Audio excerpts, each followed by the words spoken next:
Si Jojo po ay sinilang noong September 25, 1970. Siya po ay nagtapos sa sekretarya sa San Luis Elementary School. At nakasama namin para lang kami. Siya po ay aking naging kaklase sa Lyceum of the Philippines University of Batangas at nagtapos ng AB Mass Communication o INRPA. Siya po ang founder and member of the Company Peace and Engaged Organization of Barangay Manila. Siya po ay isang committed to authentic brotherhood and friendship with the true mission and vision of community involvement and community outreach program. Siya po ay isang mamahayag, news editor and radio broadcaster sa Radyo Balisong, formerly CBR, sa loob ng 2 taon. Siya po ay staff and consultant in press relations, cultural and political affairs office of the municipal mayor of Mabini under the administration of Mayor Wells Cristobal sa loob ng 5 taon. At sa loob ng 7 taon, ang aking pong kaibigan at kapatid ay naglingkod sa Public Information Office ng Provincial Governor Batangas. Siya po ay nasa opisina din ng Public Information Staff, member ng Committee on Sustainable Trade and Green Cooperative Program ng Provincial Government of Batangas under the administration of Governor Armando Frances sa loob ng 3 taon. Chief of Staff of the Sangguniang Panlalawigan Liga ng Kabataan under Paul Board Member Lady Vendana sa loob ng 3 taon. At Chief of Staff ng Office of the Sangguniang Panlalawigan Liga ng Barangay sa loob ng 7 taon under Board Member Henry Dolor. Ilang establado po ang kanyang pinunod. Marami siyang programa pinunahan mismo sa venue na ito. Siya ang true master of ceremony of the most beautiful representations and all. So, hindi ko alam kung makusunan mo o substandard lang sa yung programa ito. Dahil gusto kong i-deliver ang idea na ikakasal ka, magpapapinyon ka sa anak ko. Yun ang gusto ko. I never thought that this day is like this. This to the dinner with my dear father. I never imagined myself organizing a psychological event for you. Alam ko, baka hindi nga ako magpapag-standard ko. Pero ito lang yung simple, kaya ko sabihin sa'yo, para may kasama yung pagmamahal namin sa'yo. In our simple way, that in your journey, masaya kami ng pagmamahal. Laging makulay at mapasaysayan ang buhay mo. You never cease to share your talent, your time, and your love. Madaming programa aking pinagsamahan. Madami tayong bagay na di pinagpapasukan. Pero mas madami ang alaala ng pagmamahal. Pangalawang ama ng aking pangalan. Kita pa kitang kumakapan ng alam mo sa last day. Your last day is all. And when you felt you're down and out, tinawag mo ko, tinext mo ko, sabi mo kung mag-lunch tayo.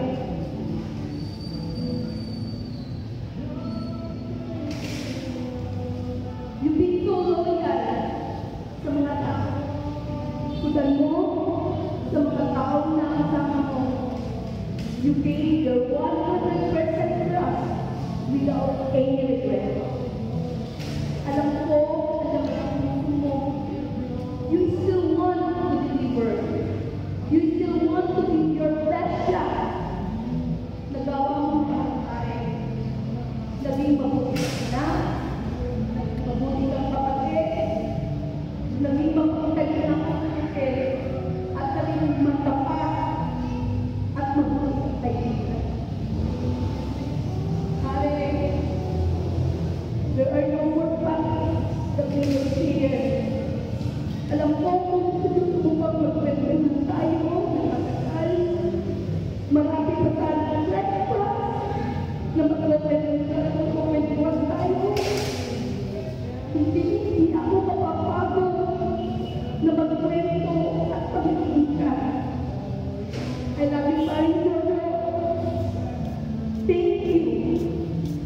Ay, ito, ito huling araw ko, hindi tayo nagkasama. Madami kami nagmamahal sa'yo. At talagay, magiging mananatili sa puso namin ang lahat ng alaala ng ginawa mo sa amin. You've got to make life. Madami kang tao na tulungan, pinunuan, at dadalhin namin yun habang kami nagbubuhay. Nandito ka sa puso namin at wala man ikaw pisikal, hindi ka man namin nakakasama. Madami ka sana tayo pagtatabahay dahil happy-happy ako. We will be staying open sa sangguniang panluluwigan. Nandun na tayo, sinasabi mo, kapit na, kahit napapagod. You're mentoring me about sa mga kanuman ang lahat ng protocols and dynamics of politics dahil alaman mo, bagong-bago ako sa Pilipinas. Paring mo, ulang ang salita. Gusto madami gustong sabihin sa'yo. Kulang na kulang ang panahon. But alam ko na mas malungkot ka kung magiging malungkot kami. Nagpakatatag ka, kahit alam mo nahihirapan ka. Pinili kong tumayo, at pagod na pagod ka. But you rest not fine, because you deserve to rest. Masyado kang nagbago. Madami kong patunayan. At pinatunayan ko magaling ka. Magaling ka. You are a good champion. And kami, ng mga kaibigan mo, kami, kasama mo ang pamilya, ang anak, we will always be proud na ikaw ay ninong niya. And we will always be proud na may magaganda kayong alaala. At ating in Jesus' memory, isip niya, andun ka sa mga kawain at magiging inspiration ka sa aming lahat. Hindi ako mapapagod sabihin, mahal na mahal kita dahil sa mga text, sa mga tawag, sa personal. Sinabi ko, mahal na mahal kita at mananatili ka sa puso ko, sa puso namin nagmamahal sa'yo. Rest in peace, Angelos. Ay nagdaling sa pagsasalita. Kaya naman sinabi ko sa isip at sarili ko na gusto kong sundan ang iyak ang puso. Nakasama ko po si Jojo sa sangguniang panluluwigan. Lagi po siyang nakasmile at talaga pong isa po sa napakabait sa Kapitolyo. Sa punto po ito ay nais ko pong tawagin naman ang isa sa mga kaibigan ni Jojo, ang best friend last week. Tinatawagan ko po si Regina Mendoza.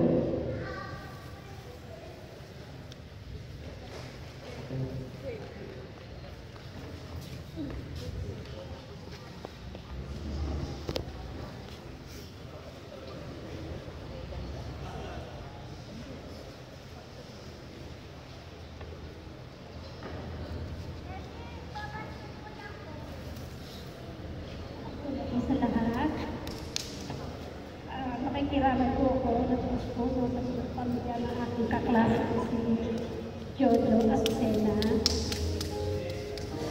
Ako po'y matalik na kaibigan since first year high school until now, 4 years. Siya po yung tao hindi ko nakilala, first year pa lang kami. Pero lagi siya maalala siya. Hindi ko po makakalimutan. Since na magkaklase po kami, mayroong manliligaw po sa akin. Siya po yung sumasali sa aking mga sulat na magdali sa aking mga manliligaw. Kapag nakita ko po yung aking kaklase at sinabi sa akin na si Regina,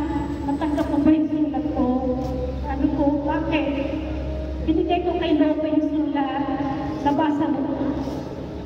Sabi ko, hindi. Ngayon, kukumprantihan ko si Lope. Sabi ko, may sumulat pala sa akin. Nasaan yung sulat? Ay, hindi sila bagay sa'yo. Ako ang mamimili na para sa'yo. Kaya yung tao, pag wala akong assignment, sa kanya ako nanunulat, nagtutulagan kami. At kapag mga labasan na kami, nawawala ang aking bag. Lope, saan mo nilagay aking bag? Hindi ka muna uuwi hanggang ako'y nandito. Sabi ko, may iwan ako ng sasakyan. Buti kami mga agit ng sasakyan sa inyo. Eh kami naglalakad na po, pamulakan lang. Makikita ko ang aking bag sa kanyang tiyan. Sabi niya, itong bag mo.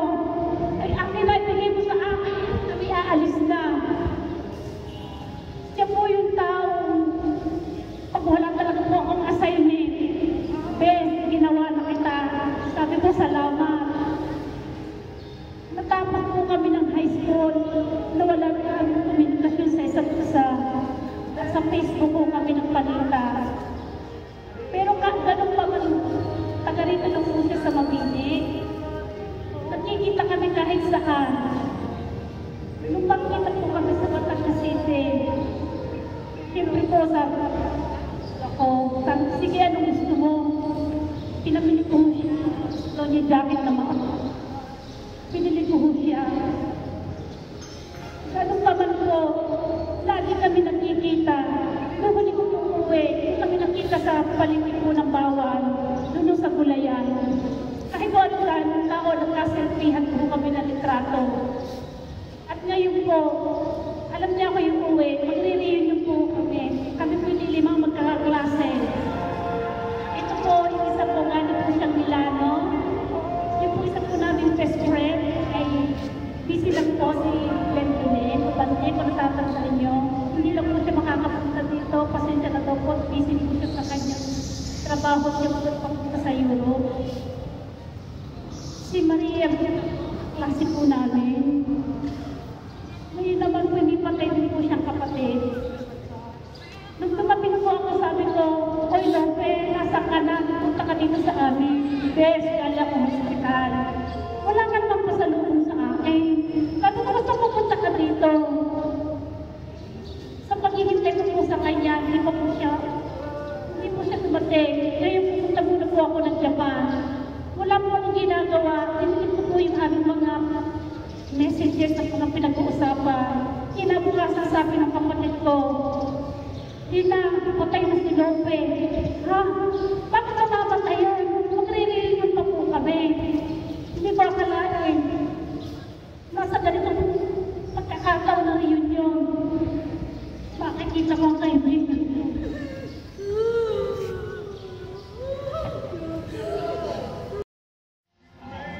Sa ngalan ko, sa Guling Bayan, Mabini, sa ngalan niyo po ng dati kong kasamahan, sa Guling Kabataan, at ganoon na rin, kami ng Lobal. Tugtog po kami nakikiramay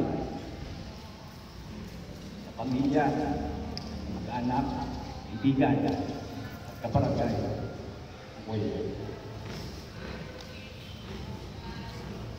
Sa kawalan ko, I am out of words kung ano ang aking sabihin sa pagkakataon. Kung di nyo natatanong, ay tungkol po yung joke, nakilala ko siya yung 16 years old pa. Nung ako nagsisimula sa politika bilang sangguniang kabataan. Siya po ang nagsasabi sa akin tuwing may mga talumpatang ganito kung ano ang magiging paksa at kung ano ang magiging buod ng pagtatalakay. Na it is with heavy heart po dumating sa puntos na ito na para sa kanya hindi ako ng kumpanya sa ngayon. Ang kuya niyo po ay mahal na mahal kaming mga kabataan. Lalo na sa mga kabataan. 16 years ago, kami po yung magkakasama. Sa totoo lang po, iniisip ko nga kung paano ang gagawin kong pananalita sa tanghali ito. At ang tingin ko po, nagsasabihin sa akin, alam kong tayo ay ininayang, tayo ay naging sa kanyang pagkawala. Pero tingin ko po ang sasabihin sa akin, at gusto ko rin po rin parating sa lahat. Let us celebrate the life of Kuya Joe. Gawin po natin, ipagpugay po natin ang kanyang buhay, ang kanyang ginawa, lalong-lalo dito sa ating bayan, dahil sa kahit po ano po ang maraan, lahat po siya ay may naimbag sa ating bilang sa pagkatao natin ngayon.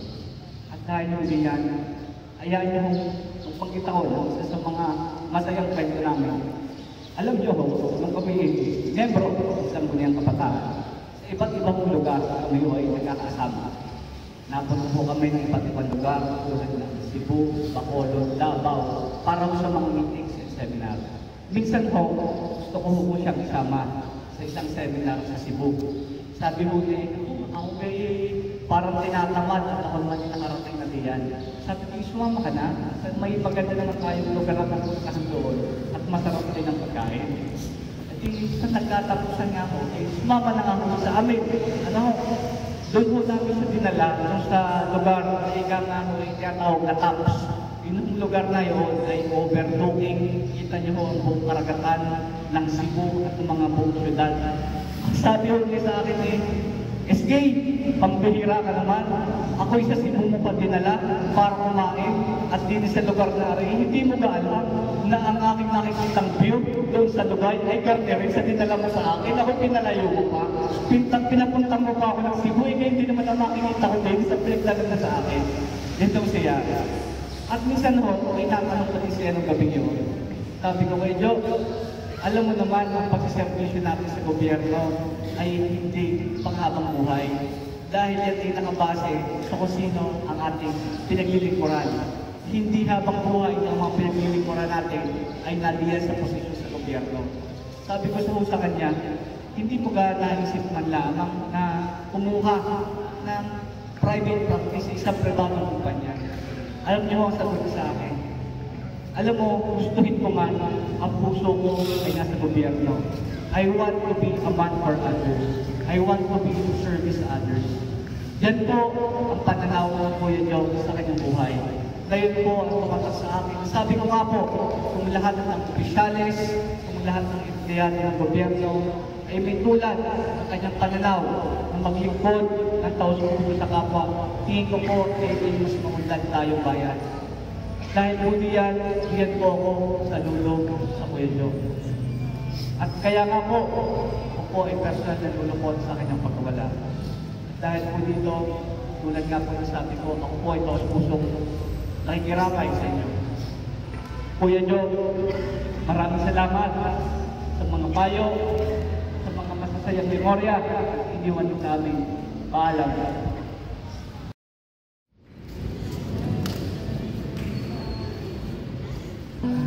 Give me all of you. Sa pagkita po ng naiwan natin minamahal na Jojo, sa kanyang mga kaibigan, sa lahat po ng mamahal, ako po at ako ng aming pamilya ay nakikiramay sa inyo. Jojo po bilang aking isang estudyante ay may pagmamalaki sapagkat siya po ay napaka-responsable. Siya ay may talinong angkin, di lang talino, siya ay may kagalingan. Tuwing gabi mayroong mga programa, isa po Jojo sa aking inaasahan, lalagin po sa aming departamento noon, ang departamento ng Pilipino. Siya po gumagawa ng mga programa at siya ay napakalaki ng naitulong sa Mabini College ng Batangas. Maging sa mga podcast po, siya ay aking tuwa. At yun po'y mapatunayan, siya rin po ay isa sa mga aming contestant doon na walang ibang mga mentor kung hindi po si Jojo. At sa tulong po, katawan ng Panginoon, siya din po ay nagkamit ng unang parangalan. Napakalaki po nung naiambag si Jojo. At sabi nga po natin, siya'y lubhang naiba, siya'y lubhang natatangi. At ako po'y nagpapasalamat na ang kanyang angking kagalingan ay naibahagi, hindi lamang po sa mga mag-aaral, sa kanyang kaeskwela, manapay sa bayan ng Mabini, sapagkat siya po ay kilalang kilala. Ako po ay sumasaludo, bagamat siya po ay aking eskwela, ako po ay sumasaludo sa kanyang kagalingan at nagpapasalamat na mayroon po tayong San Jojo na nagkaroon ng paglilingkod sa aking bayan.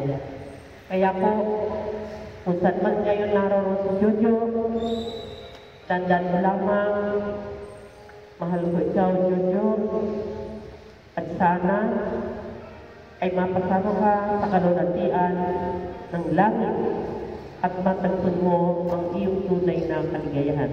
Paalam sa iyo, Jojo, at sana ikaw ay manatili sa puso ng bawat sa amin at gayon din sa kabilang buhay. Maraming salamat po. At Jojo, ikaw ay pinuri ko na hindi iba sa akin kasi sa taglay mong kabaitan. Kabaitan ng panahon sinasabi, escape panahon ng aking anak na escape ko samahan ng Rebel sa Jowan na kung saan po pinakita po nila talaga ang kanyang taglay na mga kabaitan at pagsuporta sa mga batang yun. Kaya naman po hindi ko isinatabi ang pagpunta ngayong araw na ito para na rin po sa aking anak, para may paabot. Unang-una po sa pamilya ni Jojo at kanyang taus-pusong pakikiramay. Ganun din po ng aming pamilya. Jojo, nabigla ako talaga nung nakita ko sa Facebook. Hindi ako makapaniwala ng buwan dahil nung last campaign period tayo ay nag-usap pa. At sabi mo nga, isulak sa akin, sabi ko, at hindi ko akalain na yung alain huli natin pag-uusap. Ganun din, Jojo. Sana na nga sabi nga lahat tayo ay pagkakatuan. Pero para sa akin, kulang pa po yung ibinigay sa iyo para makasama ka pa ng maraming taga-Mabini. Kasi ako po ay talaga sa totoo lang ay tagahanga ng inyong anak. Gusto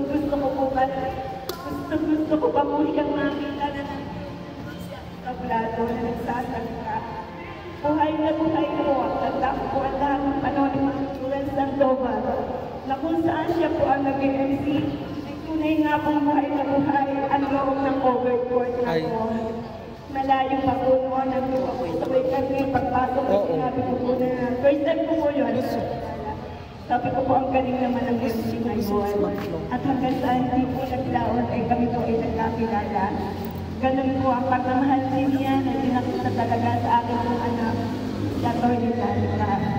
Ngayon po ay hindi siya nakarating kasi ng business trip sa Marinduque. Kaya sinabi po niya sa akin, ipaabot ko sa inyong pamilya ang kanyang pakikiramay. Tunay nga po talaga nakakalungkot. Kahit hindi po talaga kami nagsama ng kalungkaan mo, ay kitang-kita ko po ang damas na bawat isa. Ang pagkawala po ni Jojo, sobra Jojo. Lahat kami dito ay talagang nabigla. Ikaw ay siguro isa ka na rin sa tao na hindi ko basta makakalimutan. Sa sobrang taglay mong kabaitan, lalo sa mga kabataan. Paalam, Jojo, sa muli natin ang pagkikita. Nakikiramay po ako sa atin. Isang mapagpalang araw po sa ating lahat. Nais ko lang pong i-correct yung kanilang pagpapakilala sa akin na ako daw po ay mentor ni Kuya Guy. Baliktad po. Siya po yung aking mentor. Siya po yung marami akong natutunan sa kanya. Hindi ko po, pasensya na po ako sa ikode ko dahil baka po ako'y walang masabi pag ako hindi gumawa ng kopya. Hindi ko po magawang magsalita ngayon sa inyong harapan. Dahil unang-una po, si Guys ang isa sa mga taong nagpalakas ng loob ko at nagturo kung paano humawak ng microphone at magsalita sa harap ng mga tao. Yun ay nung mga panahon, kaming dalawa ay nagiging MC ng mga program sa San Juan. Ako po ay member ng barkadahan kung tawagin ay Brunei Beauties, kahit hindi naman kagandahan, yun ang tawag ko sa amin. Samantalang sina Kuya Guys naman ay Company B. Pero, nang pagsamahin niya kami lahat, binuo niya minsan ang tinawag na Diwang Kayumanggi Dance Group. Nakakatuwa kong alalahanin ang mga taong iyon na kaming lahat ay magkakasama. Lahat ng mga pangyayari ay tanda pa ni Kuya Guys dahil minsan po ay na-post pa niya sa Facebook, nag-comment po siya sa picture namin magkakabarkada na mga Brunei. At para pong ipinaalala niya sa aming lahat na huwag kalimutan ang masasayang nakaraan ng barkada. Doon po ay ikinuwento niya isa-isa yung lahat po ng mga kwento ng mga pinaggagawa namin noong kami po ay mga teenagers pa o noong kami ay mga dalagang binata pa. Bagay si Gilles po ay nanatiling binata hanggang ngayon. Pilit ko pong hinahanap ulit sa Facebook ang mga kwentong sinabi niya. Pero hindi ko po alam kung ako yung pinaglaruan na parang nawala. Bakit pagka ako nabura, eh nandun lang siya sa mga comments ko doon sa pictures. Kaya lang, sa bagay, buti na lang at hindi ko nakita. Dahil sa dami po ng kwento at kalukuhan, sigurado isang oras na po ay di pa rin ako matatapos.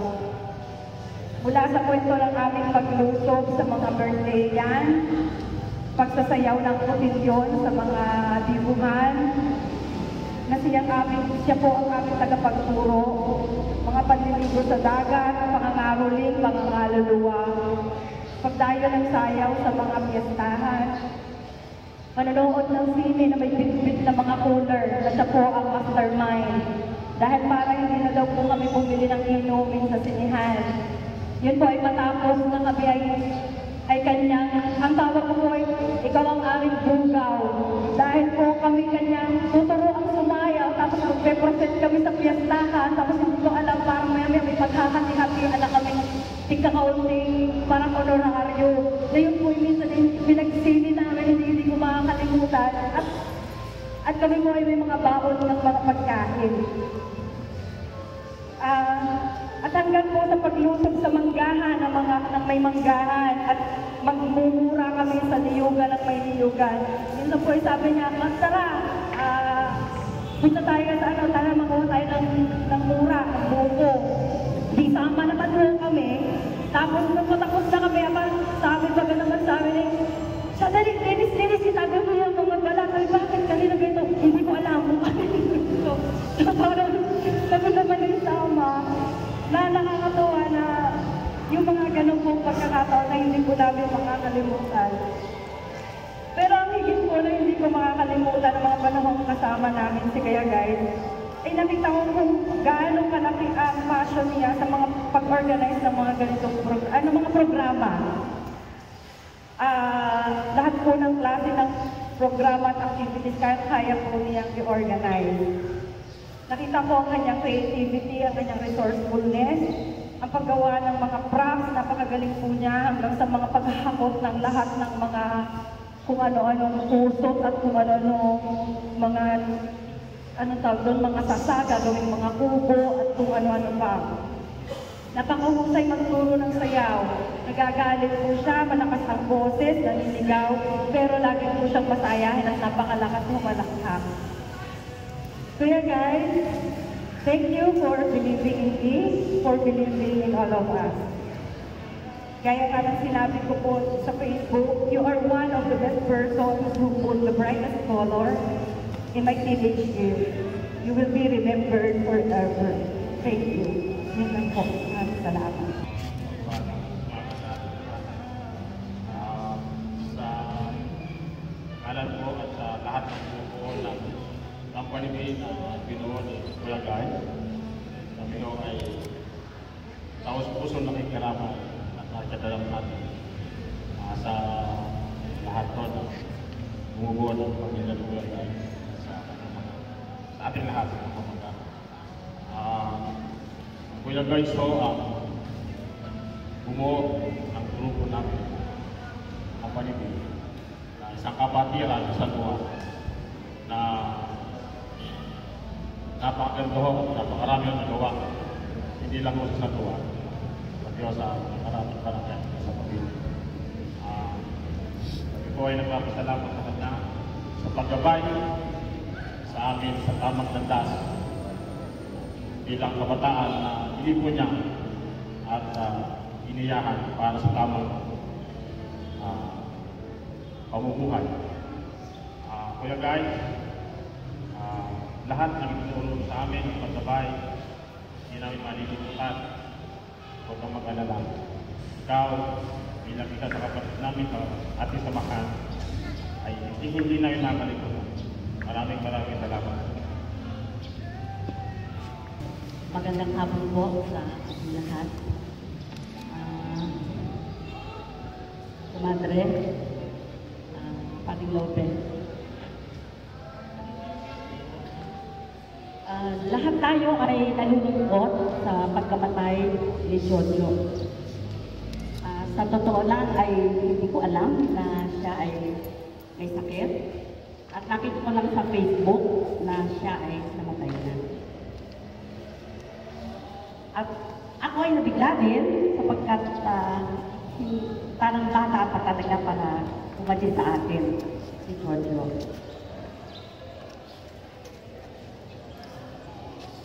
Siguro ay hindi natin maunawaan ang kamatayan hanggat hindi isang mahal sa atin ang nawawala.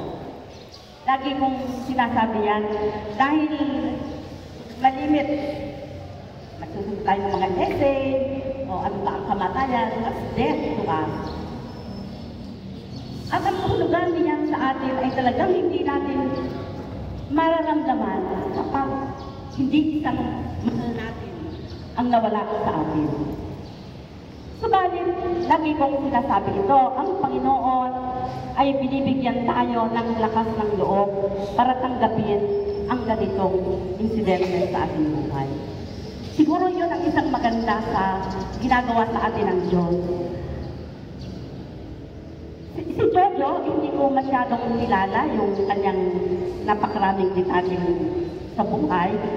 Pero nung narinig ko yung lahat ng nagsalita, yung kanyang mga kaibigan, yung ating konsehal, yung kanyang best friend, yung lahat niyang nakasalamuha, parang nakilala ko na siya.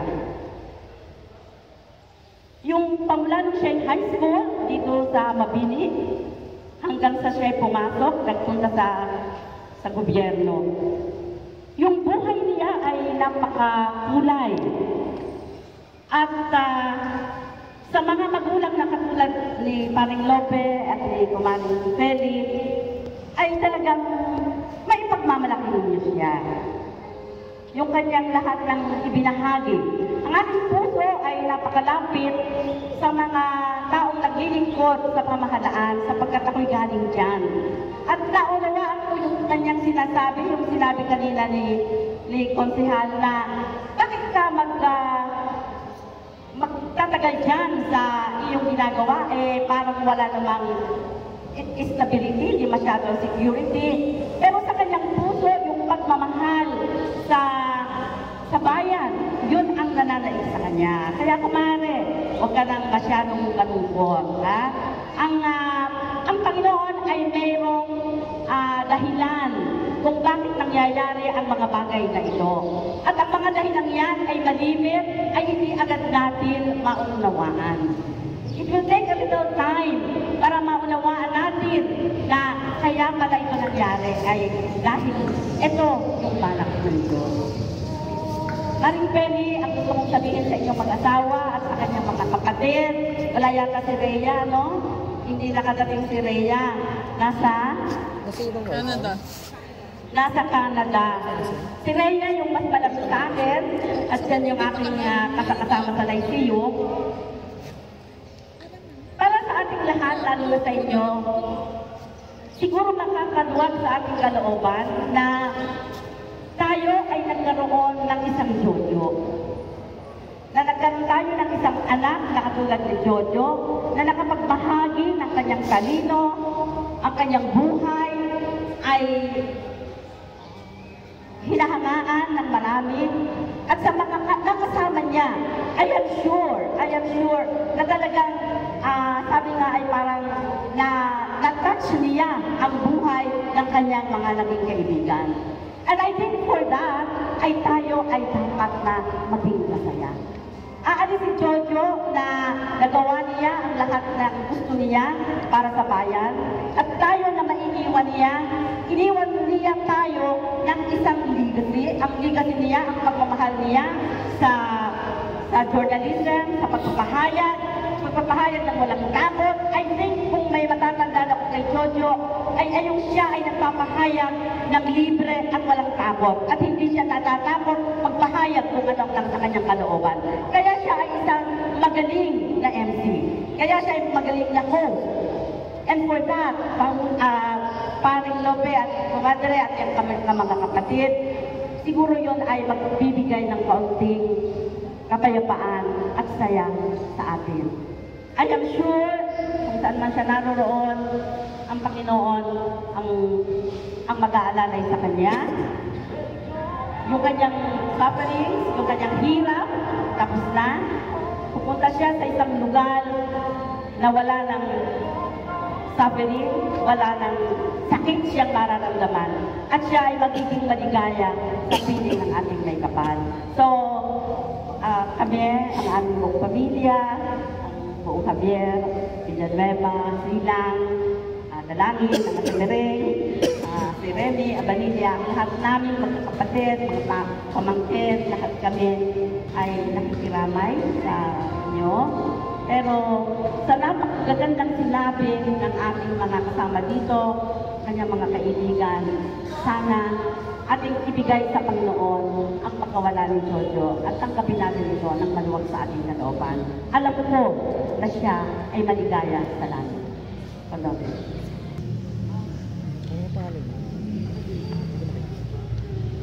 Magandang po.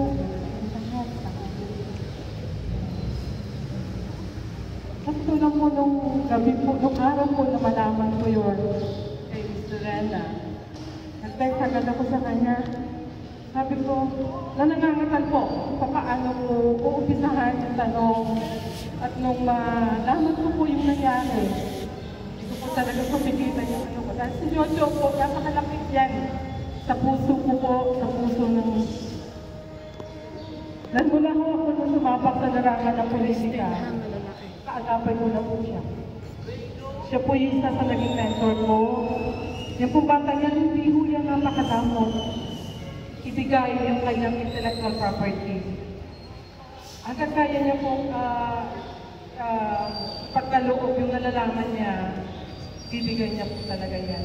Marami po ako natutunan sa kanya. Pumasok po kasi ako ng walang-walang alam sa politika.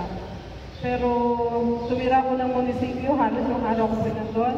Nandiyan siya. Ano man po itanong ko kay Jojo?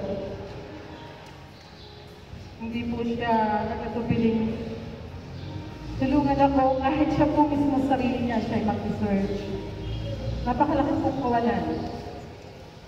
Sa gobyerno, siguro po, sa mga nagtrabaho po sa munisipyo, napaalis po siya sa ating kumbayan. Marami din po natulog sa kanya. Napakagaling pong bata kasi pagka laki pong panghinayang, sabi ko nga po sa sarili ko sa Big Loss. Kasi, kaya nga lang po, noong 2000, sinabihan ko na siya. Sabi ko, Tol, magpatumok ka. Sabi ko, dahil napapansin ko yan sa balat mo. Sabi ko, okay lang ako. Marami sa tawag sa akin. Kapitana, Kusyala, Mayola. Marami po sa tawag sa akin. At yung po yung isa talaga yung pagmamalaking sa batang ito. Nagkalayuman po kami, pero yung po pagmamahal niya respeto sa akin, hindi po gawad. Kaya sabi ko, hindi lang po kami magkakikita ng batang yan. nandito po siya sa bibig ko. Sinabi ko po yun sa nanay. At halos kinausap ko po dyan ang Ninong Walter. Sabi ko sa kanya, Ninong, kung sabi niyo naman si guys, sabihin niyo magpagamot. Sabi ko dahil mukha talaga siyang may sakit. Pero lagi ko siya hinayan. So, kapatid, siguro ngayon wala ka nang nararamdaman. No pain na nasa katulad ka na ni God. Hindi ka namin malilimutan. Patuloy mo kami gagabayan. Yung alam mong talino, patuloy mo ibubulong sa amin at sa mga taong iyong nakasama. Paalam sa iyong kapatid. Condolence po sa pamilya. Ayaw din niya. Pamilya mo ako.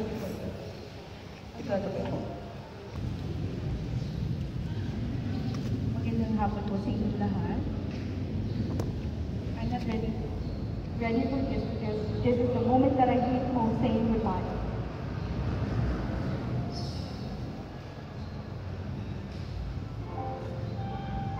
Kuya, you touch many people's lives, whether matanda, whether kabata-bata, taong walang-wala, o sa pinakamataas na hanggang ng lipunan. You really make the difference, Kuya. Selfless ka na nga eh. Kasi wala kang iniisip kundi yung mararamdaman ng inay. Yung gagamitin mo for check-up kasi hindi lang kasi gagamitin mo na lang yun sa store. Kasi yung store may interest eh. Pero yung pagpapacheck-up mo, malalaman mo na that yung sakit mo is getting worse.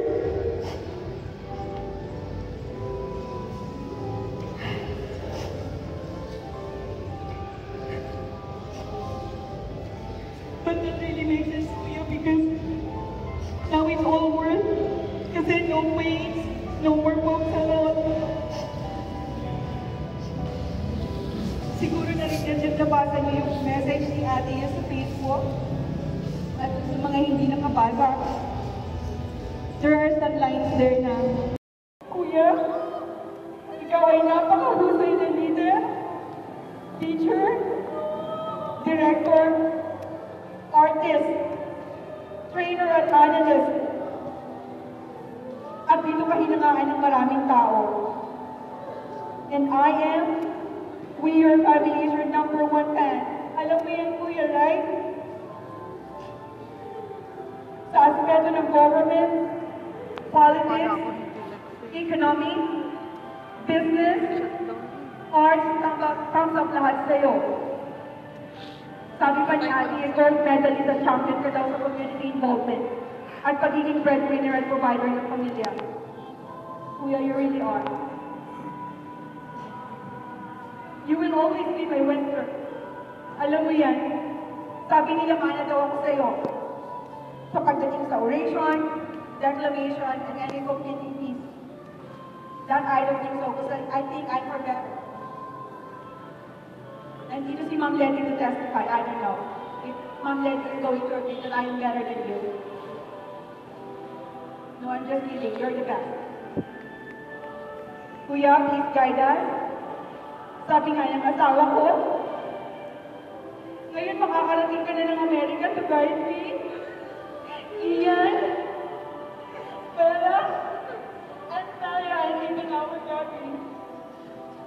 And even sa Canada kasi ano ng extended family mo yung malibo. At nandun si Ate Ian at si Tim. Please guide us all of us to continue your legacy kasi walang pagod na pagtulong sa maraming tao. Ang paraan lalo na ng mga tao na naging yung nais mo pati scholar. Thank you for all your kindness. You're really amazing, Kuya. You will be forever in our hearts, deep down there. Kuya, one thing is for sure, and I will assure you that, we will assure you that ang inay at ang tatay, they will be all right. This is it really a goodbye for you, because I know you will always be around. I love you, Kuya.